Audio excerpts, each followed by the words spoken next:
Story of the Feast of the Transfiguration of the Lord. This is my beloved Son, listen to him. The Feast of the Transfiguration of the Lord, celebrated on August 6th, commemorates one of the most awe-inspiring moments in the life of Jesus Christ. A moment when his divine glory was revealed in a dazzling, unforgettable way to three of his closest disciples.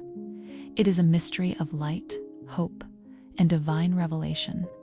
The Gospel event, the story is told in the Gospels of Matthew 1:7-19, Mark 9:2-10, and Luke 9:28-36. Jesus took Peter, James, and John, his inner circle, a high mountain, traditionally believed to be Mount Tabor.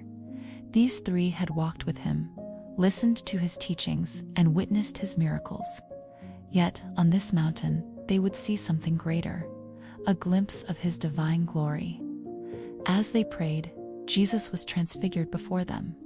His face shone like the sun, and his clothes became dazzling white, brighter than any earthly bleach could make them. Suddenly, Moses and Elijah appeared, speaking with Jesus about his upcoming passion and death in Jerusalem. This moment linked Jesus with the law Moses and the prophets Elijah, showing he was the fulfillment of both. The disciples were overwhelmed by fear and awe. Peter, not knowing what to say, suggested building 3 tents for Jesus, Moses, and Elijah. But then a bright cloud overshadowed them, and a voice from the cloud said, "This is my beloved Son, in whom I am well pleased. Listen to him." Falling on their faces in fear, the disciples were reassured as Jesus touched them and said, "Rise and do not be afraid."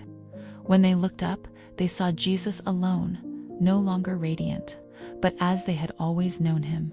Meaning of the Transfiguration. The Transfiguration was a foretaste of the resurrection, a glimpse of Christ's divine nature shining through his human flesh.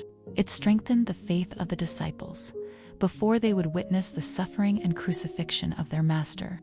It reminded them, reminds us, that the cross leads to glory, and that Jesus is both fully man and fully God. It also reveals the Holy Trinity, the Father's voice, the Son transfigured, and the Holy Spirit in the bright cloud, a mystery of unity and love, the feast in the Church. The Feast of the Transfiguration was celebrated in the Eastern Church as early as the 4th century.